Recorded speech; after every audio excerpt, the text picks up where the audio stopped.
Bueno, nos encontramos para ver acá un problema más de dinámica. Acá tenemos un problema que ya tiene varios cuerpos vinculados a través de sogas inextensibles y de masa despreciable. Este concepto que aparece en todos los problemas, que las sogas son inextensibles y de masa despreciable, es importante porque si la soga no tuviera masa despreciable sería un cuerpo más, y entonces habría que hacer un diagrama de cuerpo libre para la soga. Y si además si se estiraran, digamos, no tendrían la misma aceleración todos los cuerpos, porque mientras que uno se empezó a mover, el otro todavía no, porque se está estirando la soga. El hecho de que tengan masa despreciable también hace que las fuerzas en los extremos de las sogas sean iguales. Por eso siempre nosotros decimos que la tensión a un lado y al otro de una misma soga es igual, tiene el mismo módulo en realidad. También tienen poleas de masa despreciable, porque si no la polea sería un cuerpo y también habría que hacer un diagrama de cuerpo libre. De hecho, cuando veamos un modelo un poquito más complejo, vamos a poder tener en cuenta la rotación de las poleas y tener en cuenta la masa de las poleas.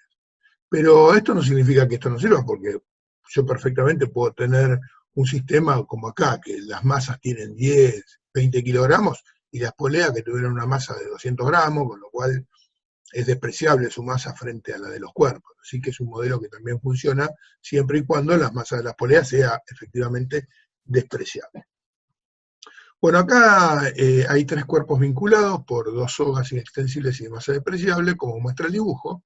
Las poleas no tienen masa ni rozamiento, y los coeficientes de rozamiento entre el cuerpo M2 y M3 y la superficie de apoyo son el mu estático 0,5 y el cinético 0,3. Me pide que calcule el valor mínimo que debe tener, o que debería tener la masa M4 para que el sistema permanezca en reposo. O sea, si yo le apoyo una masa arriba de M2 y la masa es lo suficientemente grande, es posible que esto quede en reposo. Obviamente que si no, esto no debe quedar en reposo seguramente. Fíjense que la masa M1 es de 20 kilos y la masa M3 es de 10 kilos. Con lo cual, digamos, si esto se mueve, se debería mover hacia la derecha. Es decir, la masa M1 tendría que bajar. Y me dice, bueno, una vez que calculé esa masa M4 que impide el movimiento, porque aumenta la fuerza de rozamiento, una vez que yo la retiro, la fuerza de rozamiento va a disminuir, entonces esto sí se va a mover. Bueno, ¿cuál es la aceleración que va a tener el sistema y cuál va a ser la tensión en las sogas? Fíjense que acá el ángulo que forma el plano inclinado es 45 grados. Y lo que vamos a hacer para resolver este problema, dado que no nos piden ninguna información, no nos hacen ninguna pregunta acerca de la interacción o de la fuerza de interacción entre M2 y M4, en un principio vamos a tomar la masa M2 y M4 como si fueran una masa, que es igual a la suma de las dos, lo cual va a hacer que hagamos algunas cuentas menos. Bien, vamos a dibujar las fuerzas que actúan en el sistema, ¿les parece? Para eso vamos a hacer los diagramas de cuerpo libre. Observen cómo ubiqué los ejes cartesianos. Fíjense que la masa M3 puse el eje X inclinado, positivo hacia la derecha. El conjunto de masa 2, 4 lo puse hacia la derecha en forma horizontal.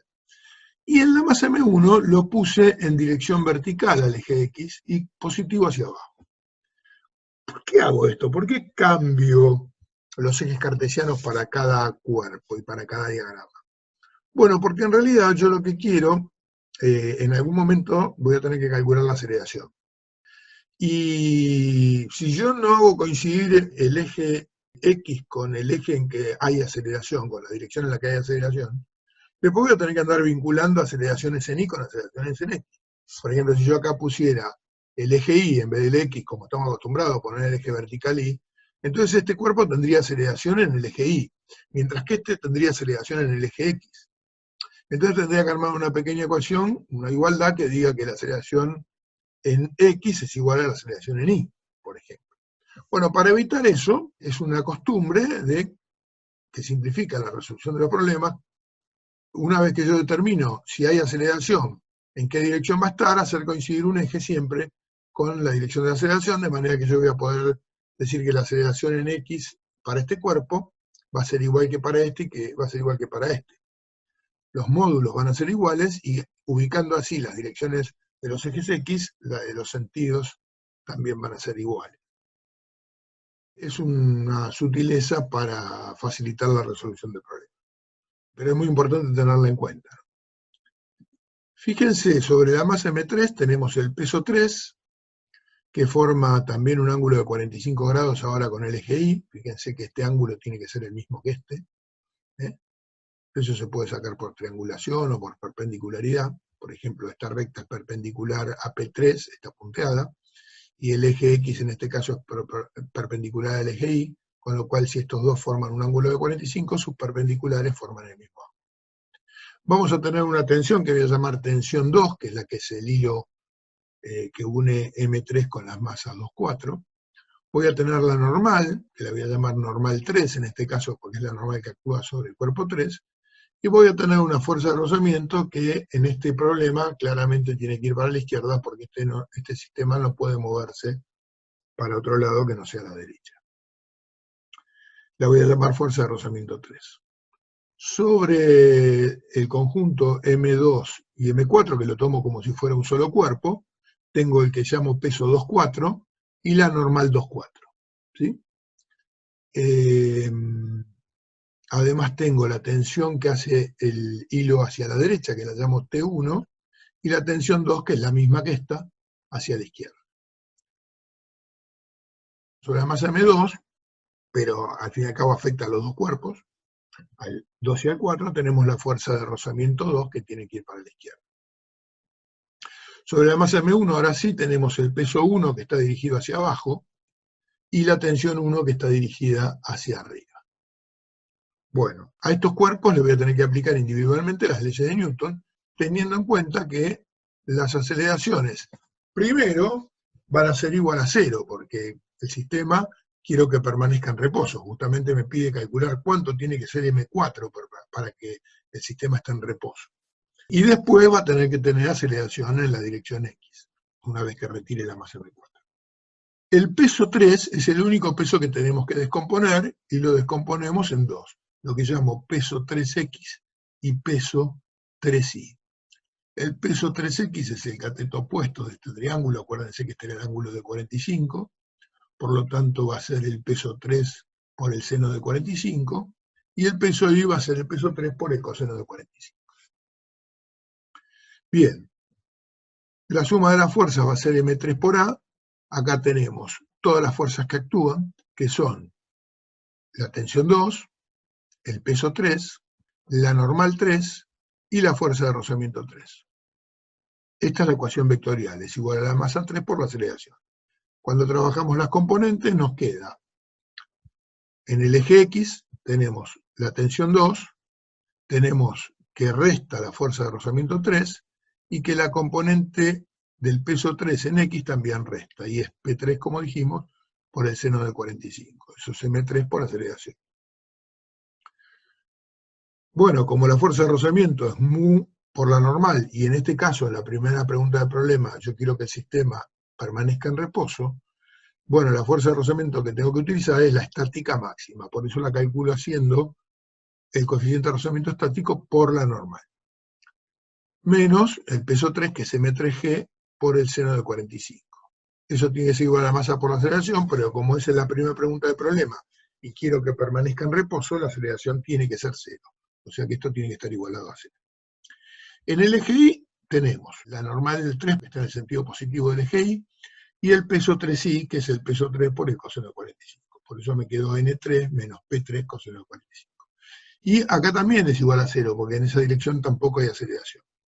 De acá puedo sacar que la normal 3 es M3G por el coseno de 45, despejando.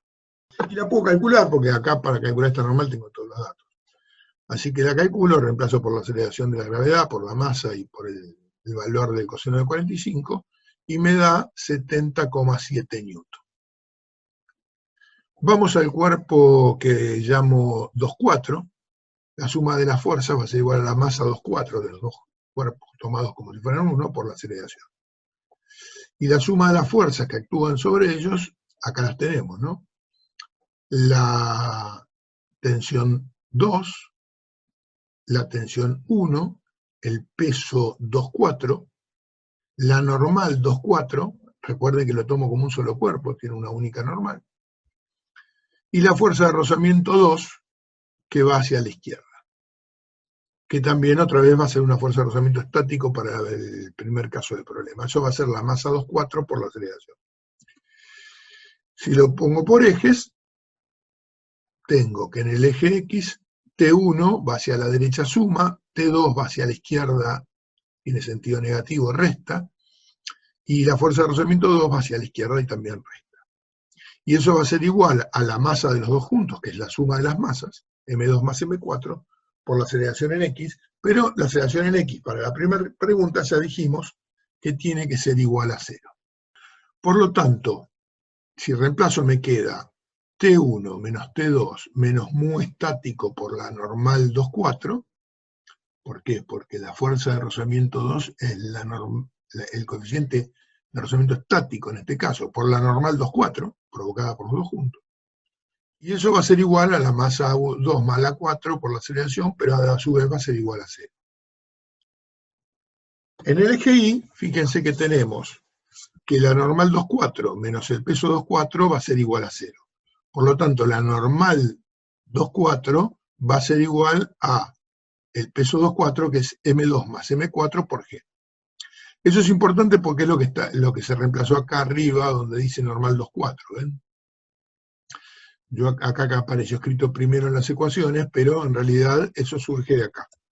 Entonces, este valor es el que se sustituyó, donde decía normal 2,4, para poder expresar la fuerza de rozamiento estática como mu estático por la normal que tiene este valor. Bueno, vamos al cuerpo 1. En el cuerpo 1 también aplicamos suma de fuerzas. Tenemos dos fuerzas nada más acá, el peso 1 y la tensión 1. En el eje X, entonces, fíjense que me queda P1 menos T1. P1 está en sentido positivo de las X y T1 en sentido negativo. Y eso sería igual a la masa 1 por la aceleración en X, que en este caso también ya dijimos vale 0. Bueno, hecho esto, como sabemos que es el caso estático, vamos a despejar T2 de la ecuación que tenemos acá en el eje X, esta que nos había quedado acá, porque tenemos todos los datos como para calcularlo, sabiendo que está igualada a 0. Así que despejamos de ahí, y cuando despejamos T2, mu estático por normal pasa sumando, y M3G seno de 45 pasa sumando hacia la derecha.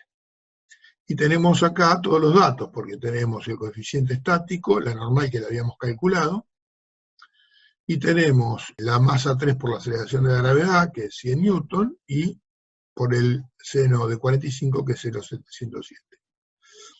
O sea que la tensión 2, hacemos la cuenta y nos da 106 newton.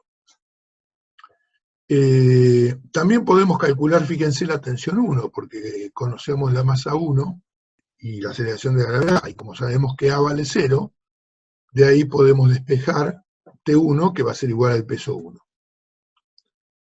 O sea, va a ser M1 por G, que son 200 newton. O sea que tenemos T1 y tenemos T2. Por lo tanto, podemos ir a la ecuación del cuerpo 2,4, que es esta que nos había quedado acá, y fíjense que tenemos T1 y tenemos T2. Con lo cual, también tenemos el coeficiente de rozamiento estático y tenemos la masa 2, vamos a poder despejar la masa 4. Despejamos la masa 4, pase todo este término mu estático por la suma de las masas por G sumando a la derecha, y ahora voy a pasar mu estático y G dividiendo a la izquierda. Me va a quedar eso igual a M2 más M1, por lo tanto paso M2 restando, y saco M4, que es lo que me piden calcular. Queda 200 newton por 106 newton, dividido 0,5 por 10, menos 9 kilos. Eso da 9,8 kilos, o sea que la masa 4 tiene que ser al menos de 9,8 kilos para que el sistema no se acelere, para que quede en equilibrio, en reposo donde estaba.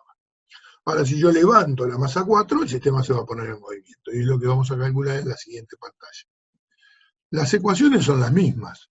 La diferencia es que ahora, como se puso en movimiento, el coeficiente de rozamiento ya no va a ser el estático, va a ser el cinético. Y además M4 ya no va a estar, o sea que en todos esos términos donde aparecía la suma de M2 más M4, M4 va a desaparecer y solo va a quedar M2. Por lo tanto, las ecuaciones no quedan así. La ecuación para la masa 3 es la misma, nada más que ahora sí va a haber aceleración, no va a estar igualado a 0, y la fuerza de rozamiento va a ser la cinética. Por lo tanto, cuando yo escribo las componentes en X, para calcular la fuerza de rozamiento 3 tengo que utilizar el coeficiente de rozamiento cinético. Mu cinético por la normal 3. Vuelvo a despejar en el eje Y, claro, porque ahí necesito la normal, entonces la voy a sacar del eje Y, como ya habíamos visto, era M3G por el coseno de 45, y eso daba 70,7 newton. Así que con eso ya voy a tener la normal que voy a necesitar para calcular la fuerza de rozamiento cinético cuando tenga que reemplazar acá. Para el cuerpo 2, 4, ahora va a dejar de ser el cuerpo 2, 4, y solamente va a quedar el peso 2. Por lo tanto, fíjense, en el eje X me queda tensión 1 menos tensión 2 menos fuerza de rozamiento 2, igual masa por aceleración, que ahora no va a valer 0. Por lo tanto, me queda tensión 1 menos tensión 2 menos mu cinético por la normal 2, igual a la masa 2 por la aceleración en X. Otra vez, insisto acá, ¿no? Quedó la masa 2. Igual que acá dice peso 2, 4, pero terminará siendo solamente el 2. Fíjense en el eje Y. ¿Ven? Queda N2 menos peso 2 nada más, porque 4 lo saqué. Y eso es igual a 0. Ahora la normal 2 cambió, vale M2 por G solamente. Si ahora sustituyo la normal 2 acá, fíjense que me queda T1 menos T2 menos mu cinético por la masa 2 y por la aceleración de la gravedad. Sustituí N2 por ese valor. Y para la suma de las fuerzas sobre el cuerpo 1, la ecuación me queda en el eje X, P1 menos T1, como había quedado antes, igual a la masa por 1 por la aceleración en X, y la aceleración ahora también no vale 0. Ojo, fíjense, las aceleraciones en X ven que utilizo una sola letra, porque todos los cuerpos tienen aceleraciones de igual módulo. En realidad las direcciones no son iguales. Pero como yo puse los ejes, como hablamos al principio, respetando la dirección del movimiento en este caso, para nosotros es como si fueran iguales. En realidad son iguales sus módulos, pero nos quedan iguales también sus signos. Para resolver esto voy a tomar las tres ecuaciones en X, esta que tengo acá, esta que tengo acá, y la última, la de la masa M1 que tengo acá, y las voy a sumar miembro a miembro. Por eso las escribo una abajo de la otra, ¿ven? Esto es muy útil, o sea, cuando yo tengo en un problema de dinámica, así de cuerpos que están vinculados, y tengo que averiguar aceleración y tensión, generalmente la forma más fácil de despejar es sumando miembro a miembro las ecuaciones. Porque en cada ecuación me queda una tensión con un signo y la misma tensión en la otra ecuación con el signo contrario, con lo cual cuando lo sumo se cancela. Y entonces fácilmente desaparece la incógnita tensión 1 y tensión 2, ¿ven? Esta se cancela con esta se cancela con esta, y queda el peso 1, que es M1G, bueno, acá lo volví a escribir como peso 1, después lo volveremos a escribir como M1G, menos el mu cinético por la normal 3, que eso surge de acá, ¿ven? Al sumarlo, menos M3G seno de 45, que es este término acá, y menos mu cinético por M2G, que es este término que está acá, que queda también restando. Y eso queda igual a la suma de M1 por A más M2 por A más M3 por A, que lo puedo escribir como la suma de las masas, sacando factor común A. Y de ahí paso dividiendo la suma de las masas, y la expresión me queda de esta manera. Bueno, M1G era 200 newton, mu cinético es 0,3, la normal ya la habíamos calculado, 70,7 newton, M3 por G son 100 newton, por el seno de 45 que son 0,707, por el mu cinético que es 0,3 y por la masa 2 y por la aceleración de la gravedad que es 90 newton. Sobre la suma de las masas que son 39 kilogramos. Cuando hago ese cálculo me da 2,1 metros por segundo cuadrado. Solo me falta calcular las tensiones, y es fácil de calcular porque voy a tomar la ecuación que corresponde a la masa 1 y la ecuación que corresponde a la masa 2. y voy a despejar de cada una la tensión. Primero despejo la tensión 1 de esta ecuación. Para despejarla me queda el peso 1 menos M1 por A. Son 200 newton menos 20 kilogramos por 2,1 metro por segundo cuadrado, que da 158 newton. Y para calcular la tensión 2, la despejo de esta ecuación. Paso tensión 2 sumando a la derecha y paso M2 por AX restando a la izquierda. Por lo tanto, me queda que T2 es T1 menos mu cinético por M2G menos M2 por A. Y de ese despeje ahora sustituyo. La tensión 1 la habíamos calculado acá arriba. Mu cinético es 0,3 por la normal, que es 90 newton, menos la masa 2, que es 9 kilos, por 2,1 metro por segundo cuadrado, que es la aceleración que habíamos calculado en la pantalla anterior. Hacemos esta cuentita y esto nos da 112,1 newton. Ya tenemos las dos tensiones que nos pedía el problema. Y con esto el problema queda resuelto. Espero que les sirva y que hayan entendido cómo planteamos este tipo de problema. Nos vemos en el próximo.